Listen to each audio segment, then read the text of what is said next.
Greetings and welcome to Ill Repute, the podcast where we support women's rights, but more importantly, we support women's wrongs.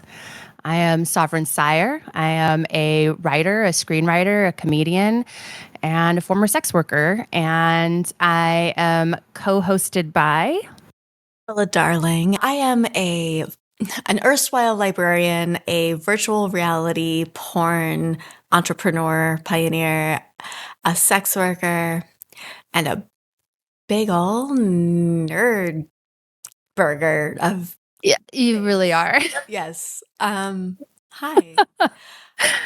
How's it going? Better now that I'm about to hear more about Calamity Jane. She's kind of a fucking bitch and badass, and good golly, I would love to hear more of her story. I would love her to shine some of that onto me. I'm like photosynthesizing and just like really absorbing her energy right now. So could you please shine this story on me? I can. First, would you catch us up? So let's get caught up on what Miss Calamity Jane was doing in our last episode. She was bullwhacking. She was freighting. She was sex working. She was cross-dressing. She was doing it all. She was following around General Crook and constantly getting into his company and then getting found out and getting sent back home. And she would just do that over and over again because her love for adventure, she just wanted to be part of the ride. By hook or by crook, this girl was going to have a good fucking time. She was one of my favorite takeaways from our last recording was she is truly the most self-actualized person I could possibly fathom. She is so satisfied in her systemic just let's go fleece him, let's go spend it, let's go hang out. So when we had left off, she'd get a soldier, she'd sweet talk him. She's like, oh, just sneak me in. And then he would sneak her in and she would like have fun, just carousing, scouting, hanging with the guys, getting drunk, telling stories, making a lot of money, doing sex work. Usually what would happen actually is like she was a bit of a prankster and she would prank officers and salute them and talk to them. And the officer wouldn't realize she was a woman, but everyone else knew that she was. And so they would start laughing at the officer for like saluting her back. She would fuck around and find out. Like she would always take it like a little too far. And then some guy's ego would be all butthurt and he'd be like, get her out of here. And then she'd get sent back. She'd take all that money. She would get really drunk. And one of the things Jane loved to do, she loved to get naked when she was drunk. And she would just like run up and down the streets, buck-ass naked. And there were so many stories in her biography about townspeople that were forced to like 5 guys had to wrestle her to the ground in the jail, buck naked to get her in the jail. And then horrible for her. That sounds so tragic. 5 of them, you say? 5 burly men just wrestling her. For the God and everyone, just like she took 5 of them. You say? Yeah. Oh, you know, I have a feeling that pay for that advertisement. Yeah. I mean, I think it was really funny that people said Jane wasn't immoral. She was amoral. She was just raised by wolves. She just didn't have any morality. She didn't have any shame. No, she hears the preacher Sunday mornings and she just simply doesn't subscribe. She used to sit in on services and make really crass jokes. Actually, that's kind of a thing she was known for in Deadwood. Atheist today. Yeah. Edgy. Or, the guy would be like, Jesus is coming. And she'd be like, when? I want to make some money. Like she would make a lot of really crass jokes. They stopped trying to get her to come to service so much after that. I mean, that's one way to do it. So where we're at, the Battle of Little Bighorn has happened. Custer has died. She's back in the pokey. She's naked and drunk and whatnot. And Wild Bill Hickok comes into town. And the town is like, can you please get this woman the fuck out of here? She's a terror. And he's like, okay, I'll do it. So let us begin. It is 1876. So Wild Bill Hickok, whose real name was James Butler Hickok, was born on May 27th, 1837, which is the same time Olive Oatman was born, 1837, in Troy Grove, Illinois. He grew up in a family that moved around due to economic circumstances. He developed a love for adventure, hunting, and the outdoors from a young age. During the Civil War, Hickok served as a scout, sharpshooter, and spy for the Union Army. After the war, he worked as a lawman and scout in various towns in the Midwest, including Hays City and Abilene in Kansas. He became known for his quick draw and deadly accuracy with firearms. So, sounds pretty sexy, you know. I see a photo. See a photo. He's attractive. He's fucked up act. How is it? Light treason? Call him a killer because he's about to murder this. Funny fact, that why he was called Wild Bill is because they said that he had a face kind of like a duck bill, which is why he always had that mustache, because he had kind of a beaky nose. And so from the side, but he definitely looks like the skinny lead singer of a grunge alt emo band that has like a really big dick and lives in a loft. Yeah, like lives in a loft with 5 other dudes in downtown Los Angeles, and his band is really going to make it somewhere, like really. But he like standing outside of the dive bar, like bumming cigarettes and like talking to hot hipster chicks. He knows exactly enough Smith songs to peel the panties off of any self-respecting, disrespecting goth girl who just is like horny enough to get laid. He's got a little bit of a Nikola Tesla vibe with a lot more testosterone. Yeah. He's got this look like he is just over it, and I just want to be on it, except he's probably a fucking monster, so tell me how much... You know what he reminds me of? He writes poetry. He definitely writes poetry.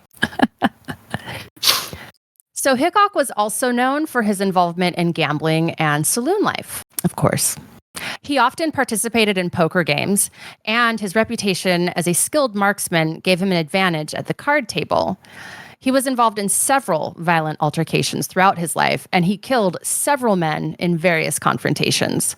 However, the exact number of men he killed is a subject of debate, and historical records can be inconsistent. I mean, you know, it's merc-life balance. It seems like he's a mercaholic. So... You have to give me, you can't just throw that on me and expect me to just like, yes, and you. Like, I need to have I need some time to savor it, to really appreciate the mouthfeel of that Merc life balance. You can hoe it. In 1861, Hickok was working as a teamster in Nebraska when he encountered David McCandless, who had a dispute over payment for a job. Hickok, along with 2 other men, killed McCandless and 2 of his associates in what Hickok claimed was self-defense. I love the term associates. Associates. Like, it sounds like they're in business together. And his associates. Associate sounds like something that a 14-year-old dude calls his best friend who's along with him to pick up weed for the first time before they like go to the party, and the only way they get into the party is the weed that they're picking up. It's a way of elevating, and his bum ass dusty friends and his sandwich artist compatriot. Yeah, sandwich artist compatriot. That's pretty great. Yeah, so he just, I mean, it was self-defense, obviously. I mean, they were coming right for him, or what have you. In 1865, so 4 years later, Hickok was working as a provost marshal in Missouri. He shot and killed a man named Sam Strawhun in a saloon after an argument. The circumstances of this shooting are not entirely clear, and some sources suggest it might have been related to Strawhun's insults. So basically, he fucked around and he found out. I would want those insults to be really fucking worthwhile, because I think it was Young Guns. My sister played a soundtrack to some movie, and it was like, hey, kid, I'll make you famous. And then he shoots the guy. I think it's Billy the Kid. Just by virtue of killing this person, he is making him famous, and Wild Bill needs to keep that in mind. Why the Wild West was so dangerous is because there weren't really lawmen present, and everyone was armed. Very easily, things could escalate out of nowhere and have fatal consequences. This is a guy that was willing to kill people over a wounded ego. One of the most famous incidents involving Wild Bill Hickok occurred in 1865 in Springfield, Missouri. Hickok had a conflict with Davis Tutt over gambling debts.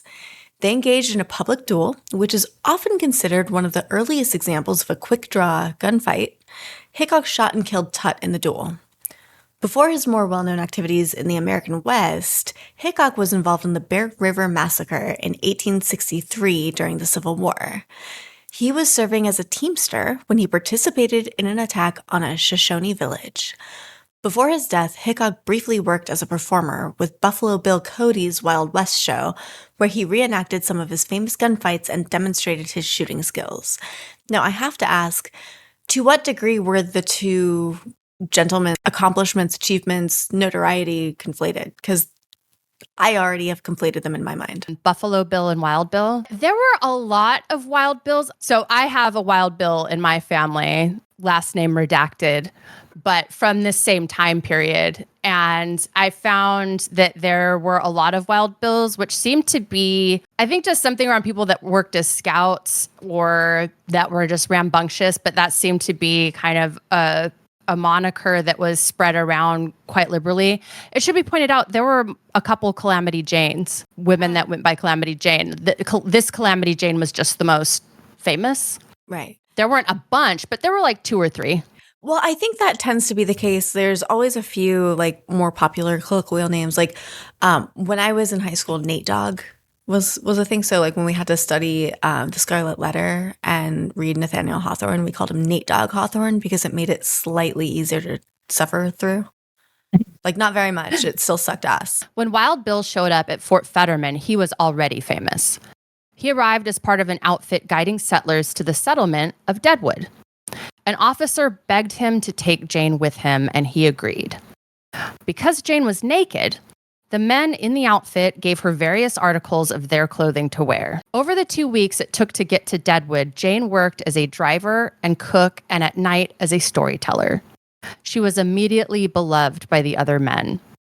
Wild Bill traveled mostly in his coach, but at night would serve whiskey out the back of his wagon, and so he became fast friends with Jane. Or rather, Jane became fast friends with him. She was very quick to be knocking on his door and asking for some whiskey. By all accounts, she was really funny. She told great stories. People really, really enjoyed her, like on this trip. Like, she was very charming.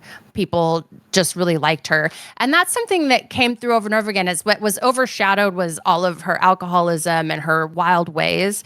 But she was beloved. People really loved her. She had the riz, as the kids say. She had that charisma. There's something to be said for someone who can spin a pint into a yarn. There's something very just charming about someone that feral. You just want to hear us talk about anything. How does Calamity Jane describe this activity? Oh, like a fucking hoss beast, obviously. And I bet everybody was like listening to her talk and like slowly like mentally noting down the slang and the very nuanced curse words that she was spitting out that like they'd probably have to try on. I probably couldn't even say confidently enough. There's something to be said about somebody who curses very well. And I feel like Calamity Jane is in history one of probably the top 10. We've all known someone that like they're just always on. Like there's something about them where they come in and their energy level's at 10 and they're just charismatic. And she strikes me as one of these people. I think she probably figured out how to do that as a means of survival. Yeah. Especially when she was a kid, she had nothing to offer. She was relying on charity, really, from older people. And so she had to have learned how to shuck and jive and how to become really endearing really quickly. So when the caravan arrived in Deadwood, there was as much acclaim for Jane as there was for Bill, which was something she wasn't used to. But her reputation had finally caught up with her. So the year previous, that prospecting expedition she had gone on, remember we talked about that, into the Black Hills. And if you remember, she was photographed by a reporter, and 2 different reporters wrote about her. Well, that had gotten to the East Coast. She had become famous, and then that fame had ricocheted back to where she was.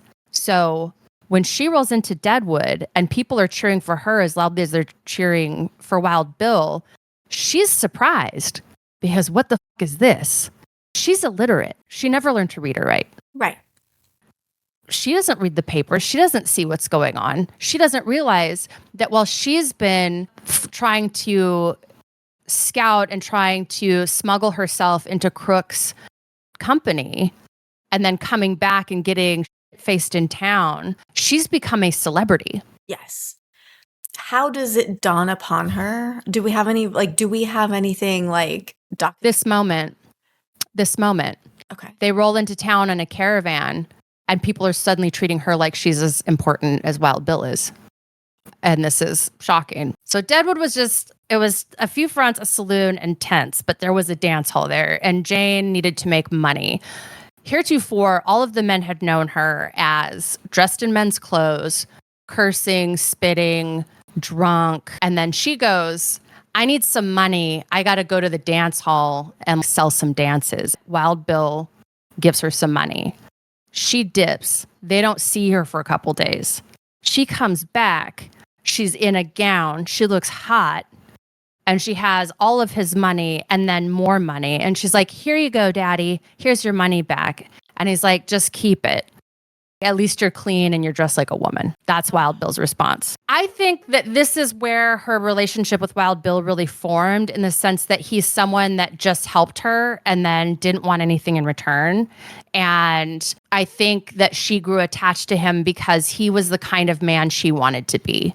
I think she wanted to be wild and dangerous. And he was the kind of man that she would have been allowed to be if she had been born a man. All of the qualities she had that made her trouble and made her Calamity Jane were because that behavior was coming from a woman. If that same behavior had been coming from a man, she would have been Buffalo Bill Cody. She would have been Wild Bill Hickok. So I think there was this desire on her part to attach herself to him because he was sort of he embodied kind of what she wanted to be. But makes complete sense. They were never romantically involved. A big myth that keeps going is that they had a romantic relationship, and they didn't. They met each other right before they arrived in Deadwood. There was no relationship there, and they were friends. I didn't feel like I needed you to tell me that, because I felt reflexively like that was the case, because he was a guy who she looked up to, who she felt comfortable and safe enough with to make herself vulnerable, which is not a thing that she seems to do very often. True vulnerability. So Wild Bill gave her a serpent-shaped ring that she kept her entire life. Mm-hmm. And when she was older, she got robbed by this guy, and he took the ring. And she went and filed a complaint, and they found that ring, and that shit was returned to her within a day or two. It was seen as a very big deal. That goes to show that there was like a relationship there, that like he gave her that.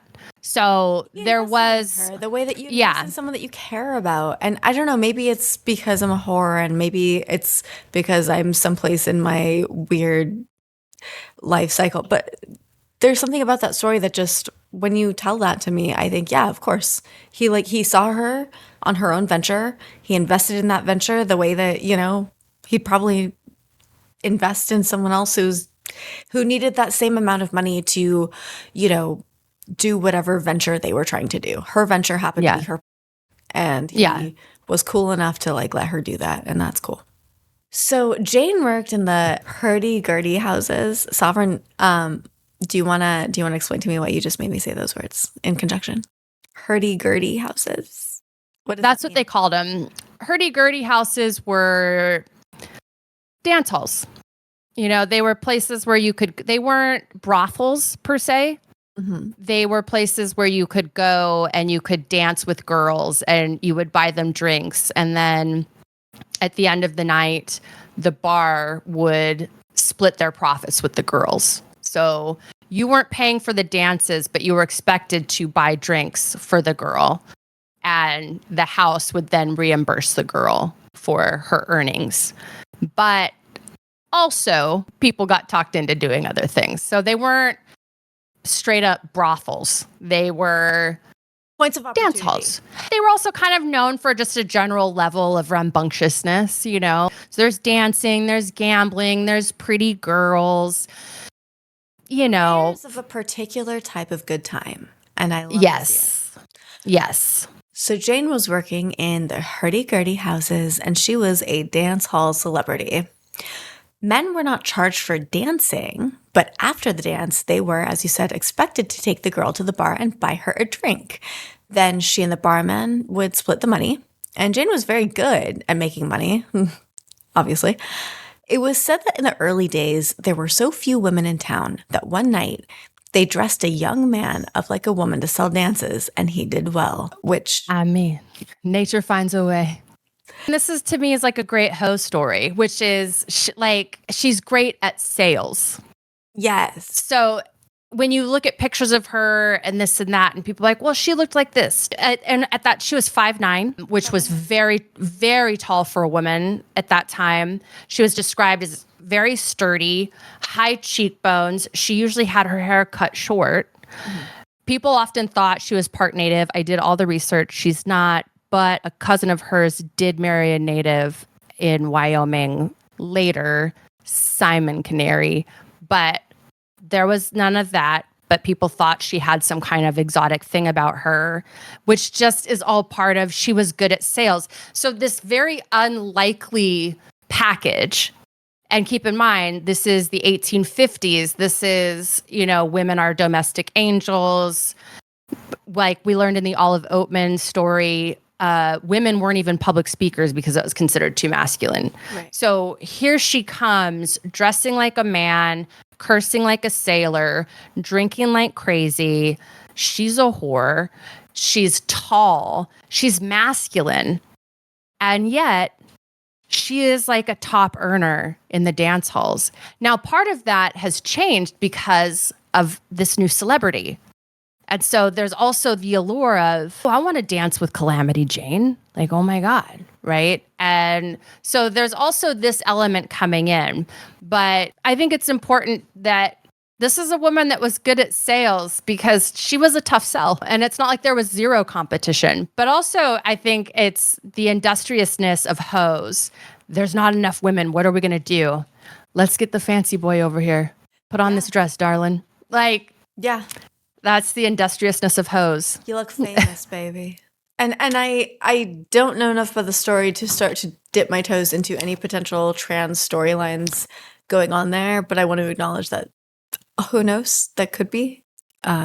Just because we have so little knowledge doesn't mean that trans people were not included in history. We just don't have all the information there. This is correct. There was a lot of gay shit going on in the Old West. I mean, cowboys were kind of known for being queer, kind of the way sailors would have been.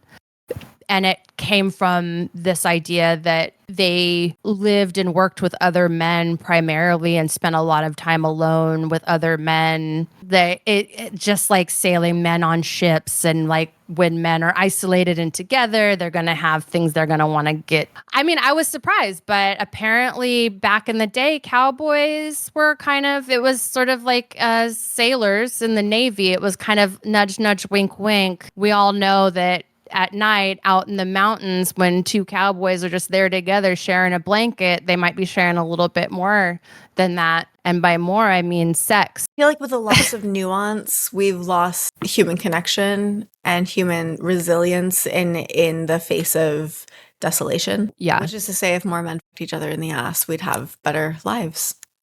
I mean, being in the ass humbles you. It does. And for me, it brightens my day. It's, you can't be anywhere else when there's a dick in your ass. Yes, you are when you're getting fucked in the butt. I dare say it's psychologically impossible to be anywhere else. This is a history podcast, and coming back. The main dance hall in town was E.A. Swearingen's Gem, which I assume is no relation to the cartoon that I absolutely loved in my childhood because it's spelled differently, I think. I loved Gem and the Rockers, and my favorite character was Synergy because she was the most powerful. Oh my God. That's who I wanted to be when I grew up. And I even had a Synergy doll. This is all you needed to say in your entire life to sum up who you are as a person, and I'm here for it. And I love you and your baby Synergy doll. So Gem and the Holograms at E.A. Swearingen's, where Women and girls would be recruited from other towns with promises of wealth or work in hotels. When they got to town, if they refused to work in the dance halls, then they were on their own. Swearingen would also send Jane to other towns to recruit girls, and she would come back with dozens. Her storytelling and charm convincing the girls that they could make their fucking fortunes. And you know what? Some of them actually did. And that's kind of what it takes. You don't need a desolate dude recruiting women into like. So she did a little trafficking. She may or may not have involved herself in some light trafficking. There was definitely light trafficking, but they were going to be trafficked anyway, and she made the trafficking more profitable, and she made it more palatable, and she made their lives better as a result. Even when you're committing crimes, you could do it less testosteronally and ruin fewer lives. You could make a lot of money as a sex worker in the Old West and on the frontier. You were a highly prized commodity. You were a resource that could not be exhausted except by your own stamina. And a lot of women chose to do this work. And at the same time, there was a difference socially. There were so many women that worked as prostitutes in brothels and then married. Yeah. And no one in town said shit about what you used to do. Right. So it was a different social setup. That stigma was really different. Not that different, because I've seen that to this day in similar structures. I can't go into much detail, but I've seen similar structures where it's a kind of a boys' club where there are female sex workers kind of like really honestly running the show, dominating the scene. And they end up, because they have these continued clients who are very storied and wealthy clients, end up becoming regulars to the point where they start to realize I can hitch my ship to this one. And this is actually much more stable and great. And like, yes, I love that.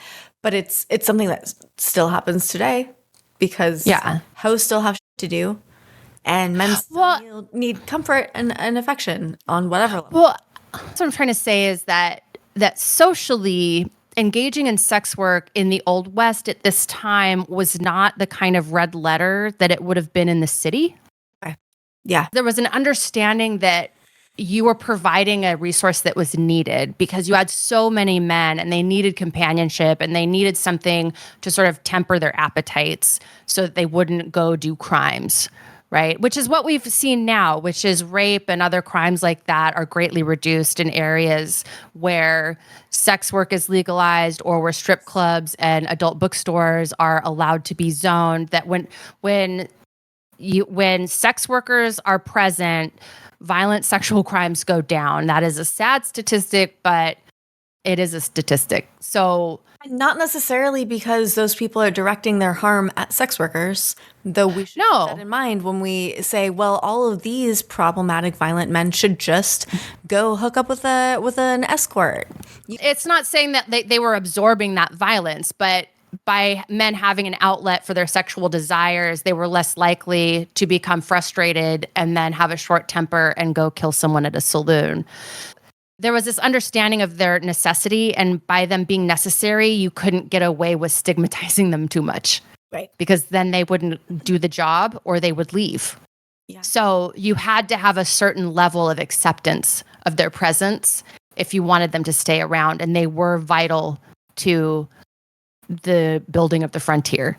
So there was a little bit more of a relaxed relationship between straight society and sex workers at this time, because it was more of a symbiotic relationship. They were needed. You had to entitle them a certain level of respect.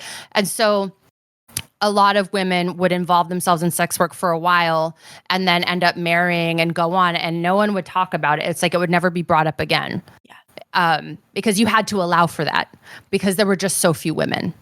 Which we'd love to see today. Like, let us be sex workers. Let us move on if we want to. Let it be our business. Exactly. Because it's literally ours. Jane was described as masculine, and it was said that she would dance with women just like men. There was a friendly rivalry between her and Kitty Arnold. Both women ended up opening their own dance halls. Kitty was prettier, but Jane could outride, outshoot, and outcuss her. Sometimes Jane would get drunk and ride up and down the streets, firing her gun into Kitty's dance hall and cursing at her. She would also crash sermons. During one service, the minister described money as the root of all evil, to which she yelled out, "I don't care very much for money as long as I have plenty of root." Yes, ma'am. Here, here. She had a couple close girlfriends that she would ride around with, and I think it's fully likely that she had sex with both men and with women. I don't think that she was someone that was not doing that stuff, and I don't think she would have called herself queer or trans or any of those things. Back to that amoral thing, I think she just did whatever felt right in the moment. As you said she would dance with women just like men. It's like, yeah, of course she did. While much has been suggested about the relationship between Wild Bill and Calamity, contemporary accounts suggest they basically had a passing friendship. She did follow him around a lot, but it seems he was more of a father figure to her than anything else. Whatever the relationship, she was hit hard by his death, mostly because she'd been elsewhere when it happened and she was unable to go after his assassin or render him any kind of assistance. So about 2 months after Calamity and Wild Bill arrived in Deadwood, while Wild Bill was playing poker at the number 10 saloon, he was shot in the back of the head by Jack McCall, a disgruntled gambler.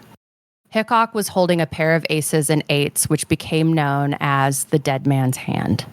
No idea that was where that came from. But wow, what a story. Yeah. What a storied individual.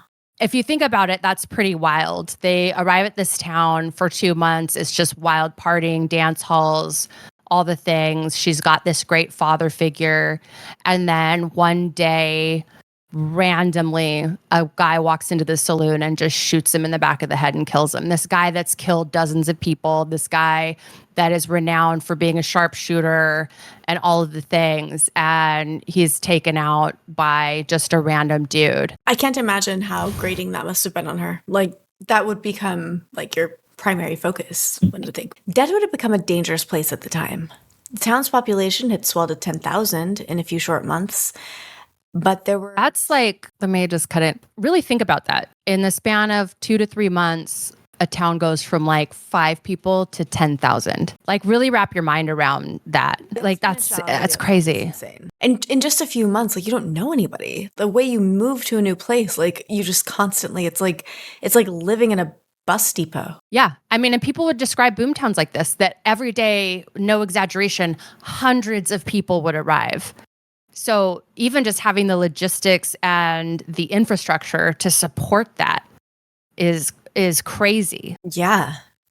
Well, there were 2 other shootings the day that Wild Bill was killed, which sounds like some real 2023 numbers to me. It was unsafe in Deadwood, and it was unsafe to leave Deadwood. Near panic developed in the town after it was learned that Custer's command had been annihilated at the Little Bighorn. It was rumored that natives returning from the summer's fighting were killing settlers and taking cattle and horses. So the significance of the defeat of Custer at Little Bighorn was huge for the natives involved in those conflicts. It was the first or the biggest, it was a huge win. That was an enormous win. And so there would have been a kind of fervor and excitement among the native peoples that the tide was turning, that there had been the successful defeat and it had been so total, right? I think what was going on was there was this heightened kind of fear that because this defeat had happened, that it was going to embolden natives that were already hostile and warring were going to feel emboldened to be even more, create more conflict. Keep in mind, everyone's on their territory that had treaties around it and everything else, so they're wrecked. It's like you're sitting in somebody's guest room, really concerned that they're going to kick you out of their guest house without considering the fact that you're in their guest house and that's not your house. to begin with. Yeah. And they're Yes. actively tolerating you being there. And so I mean, it stands to reason that, I mean, somebody as big as Custer being defeated, that must be a huge rallying point, and it's extra heartbreaking. But right. So there's all these rumors spinning around, and everybody like is just the fucking worst.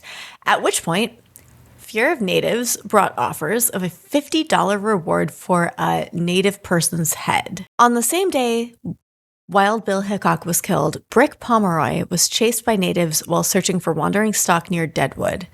He shot one of his pursuers and hurried back to Deadwood. A makeshift posse rode in pursuit, and one of them cut off the head of the native that Pomeroy had killed. After his return to Deadwood, he exhibited the trophy. Only 2 weeks later, there was another conflict, more pursuits, and 2 more settlers dead. Then a preacher was attacked and killed by native fighters, so another posse formed and returned to Deadwood again, carrying another head. This was the world of the wild and woolly West. Just heads on platters, apparently, which is... it's a little too Glenn Close for comfort. In covering these topics, I never want to shy away from the ugly stuff. This is a world Calamity Jane was in. This was a world she participated in, and it's what happened. And so, like, we got to talk about it. There's nobody cutting off heads for whom their compatriots were not also beheaded. This is the world that the natives are living in. Natives are living in a world where bringing back one of their heads will get a settler $1,400 in today's currency. Wow. That's not nothing. That's rent for a studio apartment in Los Angeles.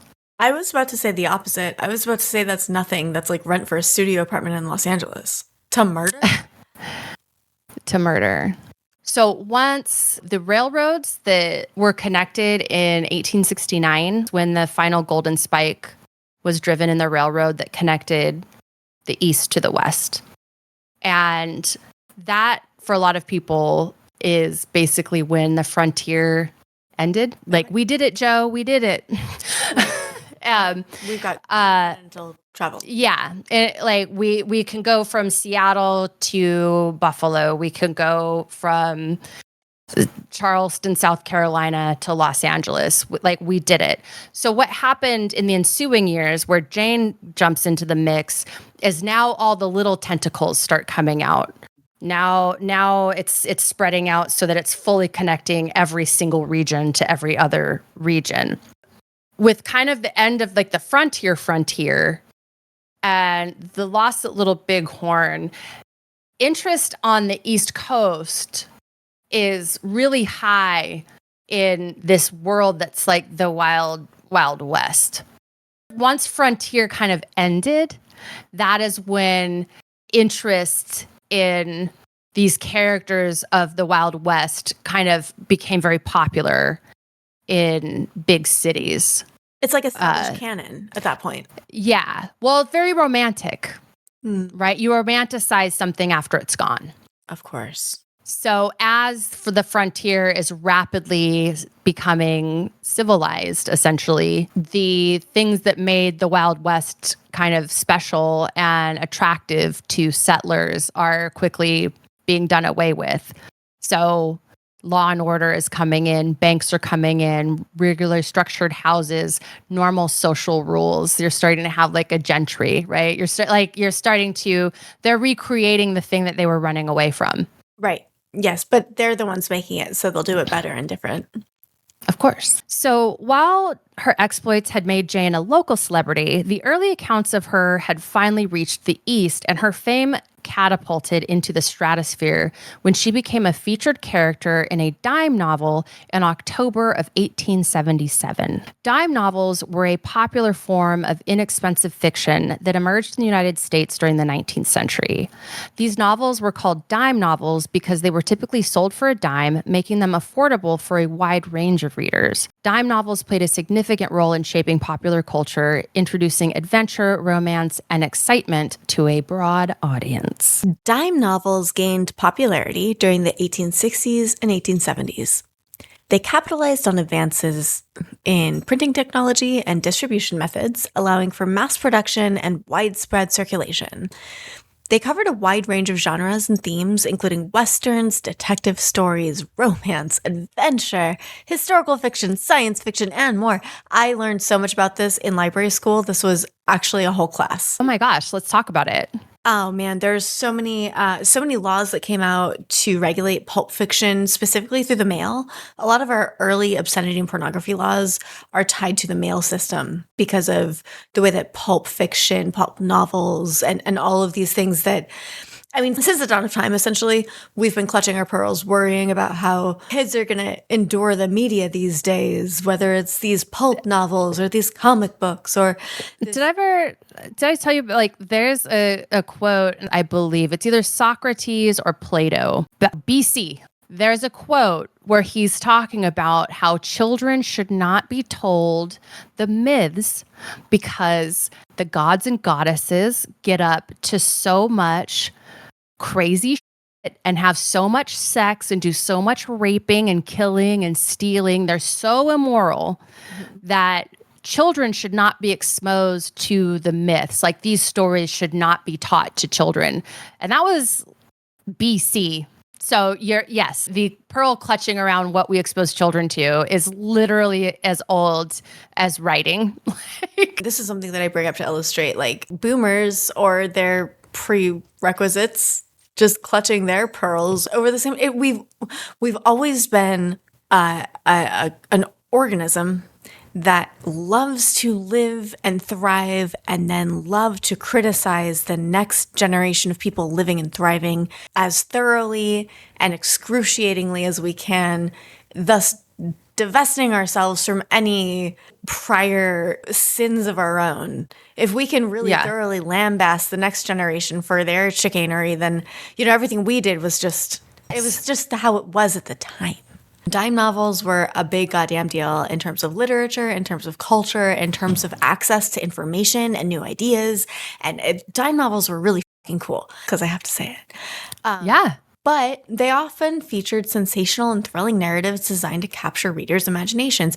Imagine, like, a combination of the Sunday comics, like the top page of Reddit, and, like, the best soap operas in, like, the 80s when people really loved soap operas. Like, that's what we were dealing with. We didn't have, because they didn't have resources from all these different places that they could tap into. The dime novels were soap operas. I mean, it was the Marvel movies. It was. They were short. They were easy to read. They were palatable. They used words that you got. They didn't try to make you feel too highfalutin or like you had to look at, like, they met you where you were at. They were around 100 pages or less, so you could, in your free time, which was more ample for reading than we probably have today because we scroll instead of read.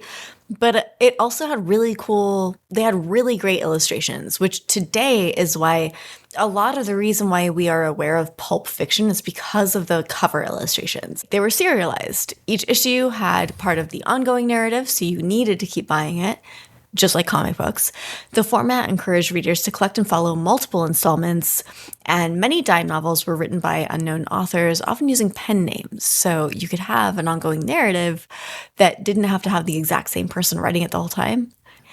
Certain series, like the Deadwood Dick stories or the Frank Merriwell stories, gained dedicated readership. In this way, they played a significant role in shaping popular culture, especially among young readers. And that holds true today. We see that in comic books and graphic novels and anything that combines, like, visual and written media. It's designed to grab the attention of people who wouldn't just pick up a book. And that's fucking amazing. And that is beautiful. In 1877, Calamity Jane appeared in Deadwood Dick, a popular series of dime novels that featured the fictional character Deadwood Dick as the main protagonist. So the character of Deadwood Dick became one of the most enduring and widely recognized figures in the dime novel genre. The series was created by Edward L. Wheeler, a prolific dime novel writer. Deadwood Dick was a heroic and charismatic character who was known for his courage, resourcefulness, and skills as a marksman and fighter. He was portrayed as a fearless frontiersman and gunfighter with a strong sense of justice. The series was set in the American West during the Gold Rush era and featured a blend of adventure, action, and romance. The stories often took place in the wild and lawless towns of the frontier. The series typically focused on Deadwood Dick's encounters with outlaws, Native American tribes, rival gunfighters, and other challenges of the West. The stories often included elements of suspense, intrigue, and moral dilemmas. The popularity of the Deadwood Dick character led to a wide variety of stories and adventures. Over time, the character's traits and background were expanded upon, adding depth to the issues in the series. The Deadwood Dick series contributed to the larger dime novel tradition and the romanticized image of the American West. The character became synonymous with the heroics and challenges of the frontier. Jane was often portrayed as a daring and tough frontierswoman with a heart of gold. I don't know why that made me giggle, because she is daring and she is a tough frontierswoman, and I'm sure she has a heart of gold, but because inside every woman there are two hoes. The hooker with the heart of gold and the scammer. And we feed the scammer money every day. You texted me this a week ago or less. You're right. I feed both of them money. It just dichotomizes female identity, like the virgin or the whore, the maiden or the crone. There are so many ways that you can be this kind of woman or that kind of woman. And there's all this dichotomization. There's no gray area. There's no room for nuance, because room for nuance means character development. And that gets in the way of the men, because they don't have a lot of character to develop, so it makes them look bad. During this period, Jane appeared in many dime novels, and even in theater productions. That's bitchin'. That's really fucking cool. I'm jealous. She was often cast as tough, but sweet, and variously in love with heroes and outlaws. She appeared in illustrations on the covers by those who had never seen her. She is drawn with long, flowing hair and buckskin skirts, usually blonde and never fully masculine. Her alcoholism and lawlessness were, of course, never addressed. By the end of the year, she was a household name and an object of fascination in the East. Meanwhile, she was just busy being infamous. If you go to the Instagram, we are ill repute. Go follow us there. And on these episodes, I will post the photos that I put in the script for Ela Darling just to look at, because I know she likes it. But so you see the illustration on this cover of a Deadwood Dick novel. And what do you see? Oh, all right. I'm looking at this image. It is from a publication that is called Beetle's Pocket Library, published weekly by Beetle and Adams. Well, thank God for Adams, unnoted in the headline. And it says, Deadwood Dick on deck, semicolon. Thank you. Or Calamity Jane, the heroine of Whoop Up. You could have done better. You ended on a bad note. You were going so hard, and then you ended on a Whoop Up. That's just not a good mouthfeel. That's bad. It's bad marketing. And it is by E.L. Wheeler. I feel like I'm about to be denied the glasses that I want to get. Yes, E.L. Wheeler. And in this image, there's a line drawing of Calamity Jane, I suppose. She's got a high collar that is tied almost in a sailor's knot around her, sort of like a tie, like ties do. She's got a jacket. She looks, honestly, her form looks a lot more willowy and feminine than most of the photos that I see her in, because I don't think that's how she's necessarily inclined to present. She looks like she's wearing a corset and a skirt. She does, her waist, which is, and and there's pictures of Calamity in a dress, but you can tell that in none of those is she wearing a corset. No, she's it looks like she's wearing a prop for a photo booth at a brand's activation while she was getting burgers on a work lunch. So Deadwood Dick on deck, or Calamity Jane, the heroine of Whoop Up. It has this line drawing of her wearing, I assume, a cowboy hat of sorts, with her hair billowing somewhat, maybe a feather in her cap, rifle strapped across her back, some reins, I assume, tangled in her hands, wearing what looks like riding gloves, which seems incredibly off base, and she probably could and should have sued them for libel on that one. Oh, she wanted to. Wanted to. Oh my God, she hated being famous. She hated it. You gotta love it. But even her visage here, having seen the photos of her, she's heavily feminized in this drawing, but her face, they still endeavor to make her look unbecoming. They like her eyes are notably different like sizes and shapes. Her face looks much more, I mean, her face looks like that of an Adonis. They've given her like a man's face and then put her in a corset and women's skirts and long hair, but you could see how this would have been like a dashing young man. Yeah, they're very much trying to throw shade at her by implying that she looks like a dude, but like the dude that they're implying she looks like is honestly more attractive than she was. I'd be like, holy shit, you think I look like him? Are you really? Like, no. But no, really? Okay. Yeah. They're dedicating this entire front page, which was very expensive at the time, to her exclusively. And that's a fucking deal. She's a star. She's a star is born. Okay, so this next section, a little controversial. So remember how I said that there's sort of gaps in Jane's story? And so 1877 to for a couple years, she's kind of not on the radar. But it's been suggested, and there is some evidence that she took up with Bill Bevins again and was in fact involved with some crime. And I believe it. So I'm going with that assumption. And so that's how we're going to proceed as I say this. Okay. But so I've put the caveat there for any scholars listening. If you've decided that I'm crazy, that's okay.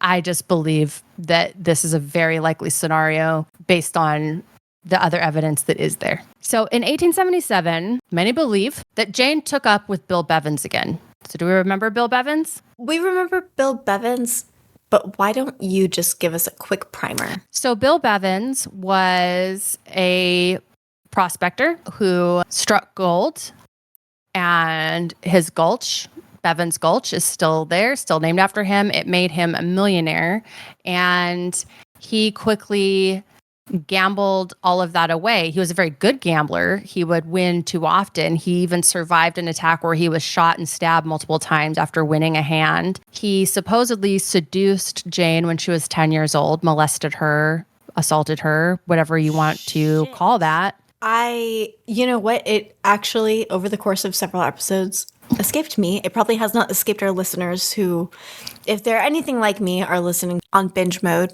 but I don't expect them to. But because it's been so long, it has completely escaped me that he was the one who basically committed statutory rape against a child who was 10 years old. And her name was Jane Canary?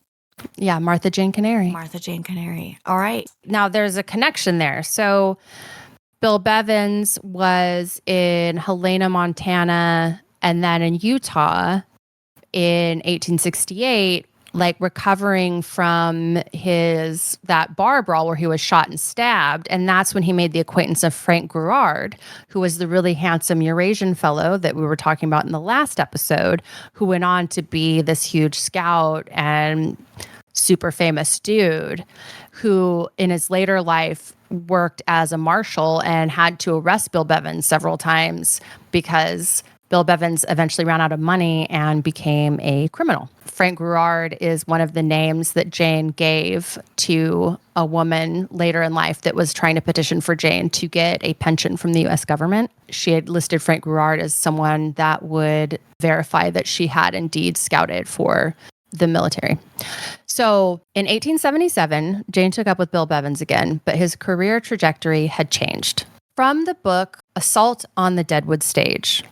This is going to be quite an excerpt, but it is very much going to illustrate the kind of person Bill Bevins was.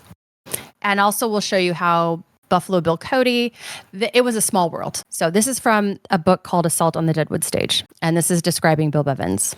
Another hard case who joined Blackburn's Hat Creek gang at the time was William Bill Bevins, a craggy-faced, balding 39-year-old with a wealth of exciting adventures on the frontier. Frank Gruard, a noted frontiersman and U.S. Army scout, came to know the future road agent at Helena, Montana in 1866 when Bevins was at the peak of his celebrity as a successful prospector and reckless gambler. Quote, "He owned the best claim in the Gulch and was supposed to be worth $1 million, unquote, remembered Gruard. One night, he got on a hot streak in a Helena gambling hall and won $120,000, but disgruntled losers in the game attacked him with guns and knives and almost took his life. Quote, he got shot and cut 18 times and was pretty well used up when he got through it, unquote, recalled Gruard, who saw Bevins often that summer as he slowly recovered from his wounds. Quote, he was a regular gambler and one of the leading men of Helena at the time. This was before the vigilante committee was organized, and that was how he came to go away from there. He got broke at last, lost all his money, unquote. One jump ahead of the Montana vigilantes, Bevins went to Colorado. There, he and an accomplice named Williams took to stealing cavalry horses and mules. In April 1869, they were pursued and captured by another famous scout, William F. Buffalo Bill Cody, who locked them up for a night in the jail of Denver City Marshal Dave Cook. That's a whole name of a jail, I assume.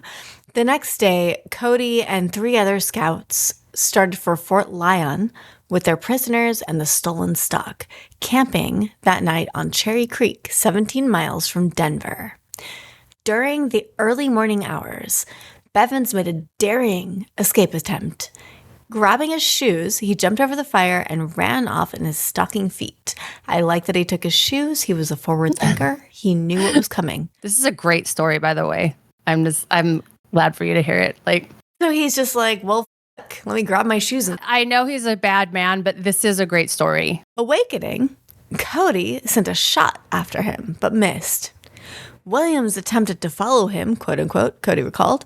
And as he did so, he says, I whirled around and knocked him down with my revolver. Scout Bill Green started after Bevins, firing at him on the run, but the prisoner made his escape into the brush. In his flight, unfortunately for him and luckily for us, he dropped one of his shoes. Cinderella! Ella. They could hear Bevins breaking through the brush, but seeing it was useless to try and trail him on foot in the dark, the scouts waited until morning. At daylight, Cody and Green saddled 2 of the fastest horses and struck out on Bevins' trail, which was clearly visible in the snow. And I'm sure he was very easy to find. Said Cody. He had got an hour and a half at the start of us. His tracks led in the direction of the mountains and the South Platte River, and as the country through which he was passing was covered with prickly pears, we knew that he could not escape stepping on them with his one bare foot, and hence we were likely to overtake him in a short time. We could see, however, from the long jumps he was taking, that he was making excellent time. But we frequently noticed, after we had gone some distance, that the prickly pears and stones along his route were cutting his bare foot, as nearly every track of it was spotted with blood. We had run our horses some 12 miles when we saw Bevins crossing a ridge about 2 miles ahead. Urging our horses up to their utmost speed, we reached the ridge just as he was descending the divide toward the South Platte, which stream was very deep and swift at this point. It became evident that if he should cross it ahead of us, he would have a good chance of making his escape. So pushing our steeds as fast as possible, we rapidly gained on him, and when within 100 yards of him, I cried to him to halt or I would shoot. Knowing I was a good shot, he stopped, and coolly sitting down, waited till we came up. Bevins' run was the most remarkable feat of the kind ever known either of a white man or an Indian. A man who could run barefooted in the snow 18 miles through a prickly pear patch was certainly a tough one, and that's the kind of person Bill Bevins was. I considered him as game a man as I ever met. That's pretty solid. He ran 18 miles. That's crazy. a lot. That's a goddamn lot. That's I'm not gonna not give him insane. that. Like, Barefoot through prickly pear and stones. that's Like, what every grandparent aspires to tell a story of. And he just did it. Out of Yeah. pocket. Yeah, it gets better. In consideration of Bevan's damaged foot, the scouts let him ride one of the horses for the trip back to camp, while Cody and Green took turns walking and riding the other mount. As they resumed their journey to Fort Lyon, Bevan's foot swelled to quote-unquote enormous size. Size queens. Cody said it must have pained him terribly, but not a word of complaint escaped him. Yeah, that's what all my boyfriends say. From Fort Lyon, the scouts took their prisoner to Boggs Ranch on Picket Wire Creek, where they turned him over to the civil authorities, who locked him up in a log jail to await his trial. But as soon as his foot healed, the elusive outlaw escaped again, made a remarkable run of 8 miles with a barely healed foot, by the way, had his horse shot from under him, was caught again, and escaped again, because Jesus Christ. Buffalo Bill Cody never saw Bevins again, but closely followed in the newspapers the latter career of the desperate outlaw he had come to admire for his courage and fortitude. I love that. I love that. I wish that the will they won't they ended up with they would, but that's for another timeline. Well, Erotic scenario. what wasn't in there is that Cody had said that when he escaped the final time, he had left a note in the jail for Cody that said, "If I ever see you again, I'm going to fucking kill you." And so that's why Bill Cody was always watching Bill Bevan's steps. Because his evaporated into the air and was blown away in the wind on surges of pure desire and Because it made his twitch. Oh, retweet if your pussy twitches. The other famous scout, Frank Gerard, ran into Blevins again at the Red Cloud Indian Agency in Nebraska in 1876. Blevins was dead broke and driving a stagecoach to make a living. As Gerard related the tale, somehow Blevins learned that a trader named Robert Foote, 50 years old, who kept a store at Fort Halleck on the Overland Trail and freighted between the fort and Laramie, often carried a large amount of money on his trips. Enlisting the aid of 2 other toughies, I call them toughies, identified by Gruard as Herman Leslie and George Hastings, Bevins went to Laramie with larceny and perhaps murder on his mind. Gruard put it bluntly, Bevins went over to the Laramie Plains and jumped an old man named Robert Foote, and I think he tried to kill him for the money he was supposed to have. End quote. So we're getting an idea of who Bevins is. Yeah.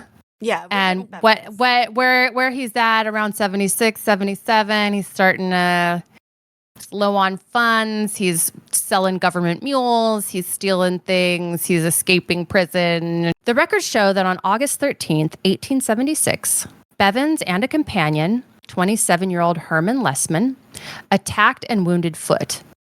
He survived. 2 brothers named Lee tracked and captured Lessman at Fort Fetterman, Wyoming.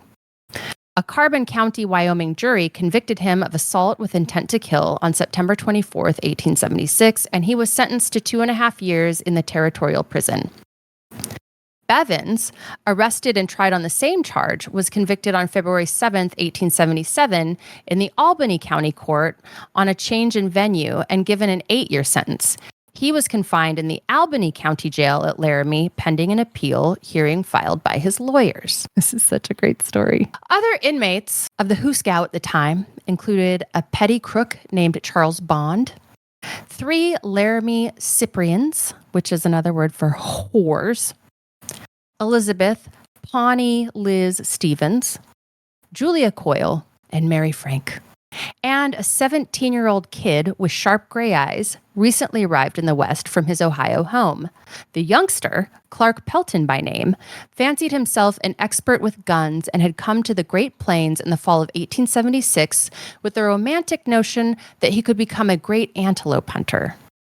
Working from a cabin in the Laramie Mountains, he did well for a while, but winter brought a scarcity of game and dampened the ambitions of the youthful Nimrod. Gotta love the fucking... A couple of acquaintances, small-time stock thieves Ellen Card and Charles Henry, convinced him that he could do better with a running iron, and the impressionable greenhorn turned rustler. But the law soon caught up with him, and he was tossed in the jail at Laramie to await trial. What's a greenhorn and what's a rustler? A greenhorn is green in the horn. So like a new writer, a novice. Virgin? It's just a novice, yeah. New to the game. Okay. And a rustler sounds like an unused to me, but I am a whore, so. It has to do with the horn of a saddle. So this idea of like a greenhorn, like new on the saddle. Okay, and rustler, I mean that kind of. A rustler is a cattle rustler, so cattle rustling. Rustler. Cattle rustling. So the reason that people brand their cattle is so they're recognizable to law enforcement, to other people, everything. So stealing cattle, rustling cattle was you would go in the night and you would steal cattle. And then usually what you would try to do is brand over their brand or do something that would make their brand unidentifiable. And then you would take them far enough away that you could sell them. So when Bevins was arrested, like what he had done, him and his accomplice had gone in and stolen some government mules, some government cows. Right. So they tried to change the brand. Like what people would do is they would make a new brand and try to modify the other one so it wasn't recognizable. There's actually great footage of, I'll have to find it. There's a YouTube video and it is taken in like the 50s or 60s. And it's like the grandson of a big Wild West person. And he can identify which family's cattle belong to by they show a bunch of brands and he's able to point out like what each single one means and who they belong to. And he's remembering that from like 50 years ago. But so branding your animal, like everyone recognized like what your brand was, but cattle rustling was like very big business.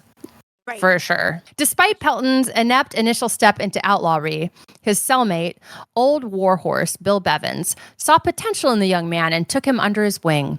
He enlisted Pelton, the three women, and Bond in an escape attempt from the flimsy Albany County Jail.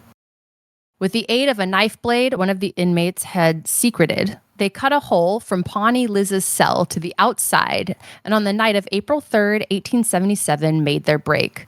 There was no chivalry in evidence as the men went first. Bevins, Pelton, and Bond successfully squirmed through the narrow opening. Mary Frank, the slimmest of the women, made it also, but Pawnee Liz Stevens with her ample hips got wedged in, and Julia Coyle never got a chance for freedom. Officers quickly apprehended Mary Frank, but the three men got away. Bevins and his protege Pelton stole 2 horses belonging to a man named Don Cameron and rode hard north, finally holing up near Hat Creek Station on the Deadwood Trail. After giving up his pursuit, Sheriff Daniel Nottage posted a reward notice, $100 for Bevins, $50 for Pelton, or $150 for the 2. So that's like $3,000 for Bevins, $1,500 for Pelton, or $4,500 for the both of them in today's money. That's pretty fucking huge. Also, next time you come visit, there's a burger place, I believe that started in Austin, Texas, is probably extended beyond it, but it is called Hat Creek, and it is honestly as fulfilling and satisfying as these narratives. I don't work there. I'm not sponsored. I just very much enjoy their food. No, we got to try it. So that's the kind of guy Bill Bevins was. On the run in 1877, he caught up with Jane, and she joined his gang of road agents. A road agent referred to an individual or group of individuals who engaged in highway robbery or stagecoach robbery, which sounds pretty fun to me. Dangerous, but cool.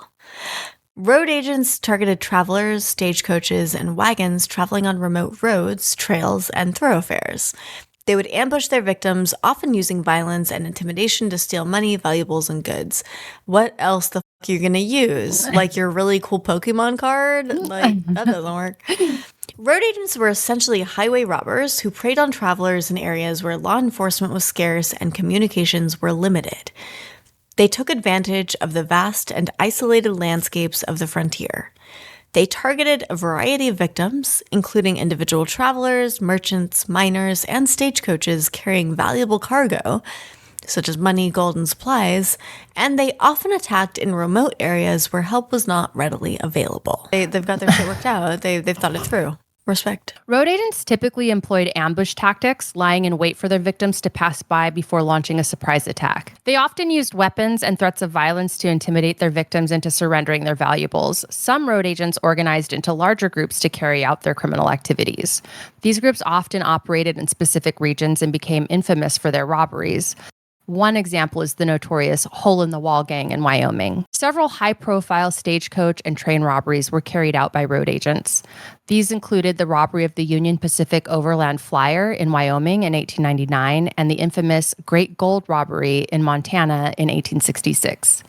Road agents posed a significant challenge to law enforcement in the Old West. The vast and rugged terrain made it difficult for authorities to track down and apprehend these criminals. However, law enforcement agencies and vigilante groups sometimes organized efforts to combat road agents and bring them to justice. In the summer of 1877, having completed 3 big robberies and with officers and vigilante committees on their heels, the Hat Creek Gang ran into trouble from the inside, from assault on the Deadwood stage.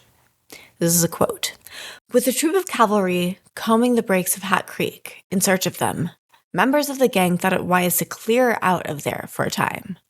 The proceeds of their robberies were also burning holes in their pockets, and they were itching to celebrate the 4th of July and their successes in town. They rode west to South Pass City, Wyoming, camped on the outskirts, and sent McKimmey and Pelton in to buy supplies.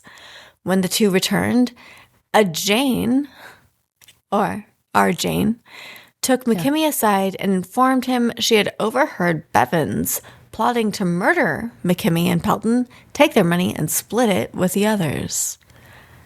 Oh, did she? She says so. She said so. McKimmey and Jane conspired to beat the others to the double cross. They pushed whiskey on everyone until they got drunk and passed out. Then they took the horses and guns and all the loot they could find, said to have totaled about $11,000, and rode to Point of Rocks, where they disposed of the horses and hardware and entrained for St. Louis. There, McKimmey gave Jane $1,000 and left her to her own devices while he pursued his own. When the other gang members awoke from their alcoholic slumbers and found they had been robbed and left without weapons or mounts, Bevins went berserk. Picking up a pair of ne'er-do-wells in South Pass City named James Barker and Frank P. Warmouth, he raised hell in Lawn Saloon and other of the town's dives and then moved on to Atlantic City and Lander City. Everywhere, he sought information about the missing pair, a little red-headed man and a woman dressed like a man.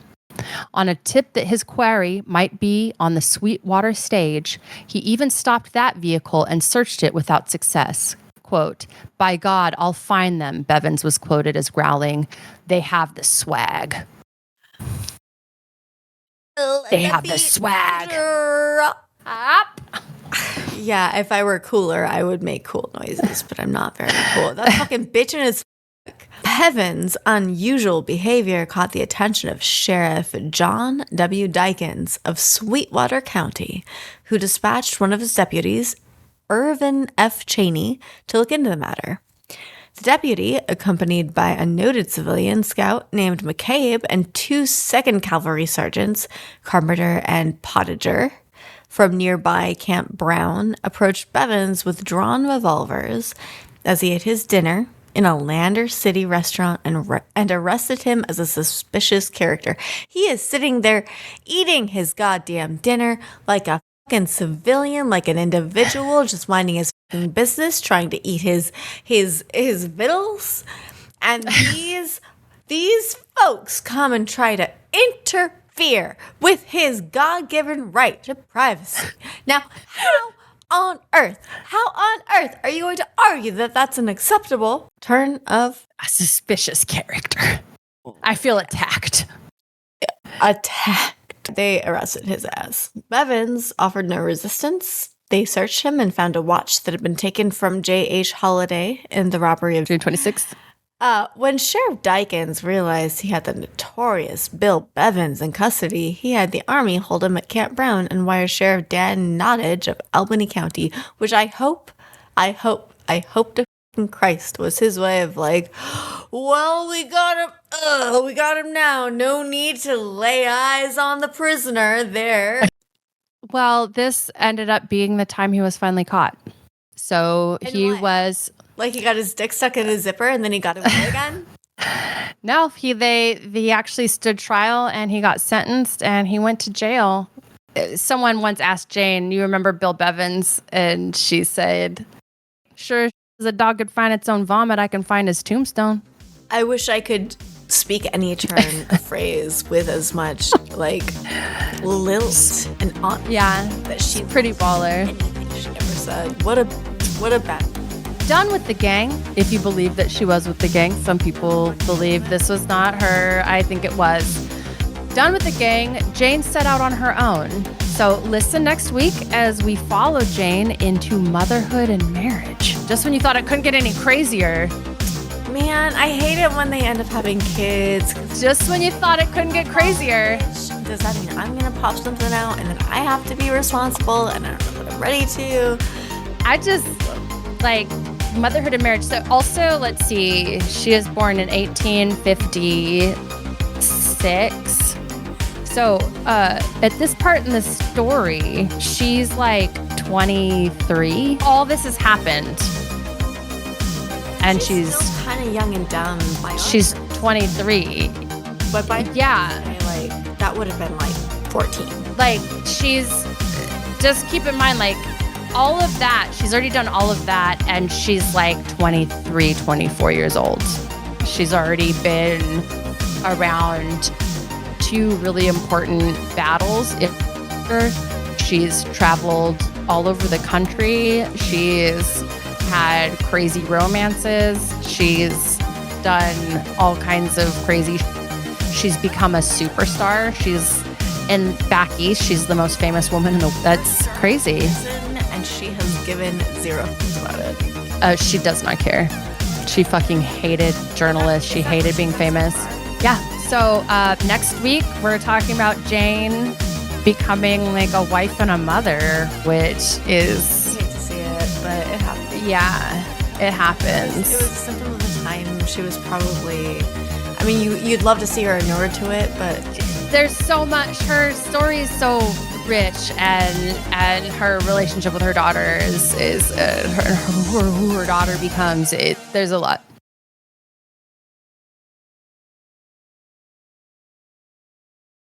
A land acknowledgement to acknowledge the people who were caretakers of the land and here before colonizers were. I am recording on the historical land of the Lipan Apache and Tonkawa, I think, and the Comanche. Sounds good. And you... I shouldn't be laughing at that part. I am coming to y'all from my home in Highland Park, Los Angeles, which is traditional Tongva land.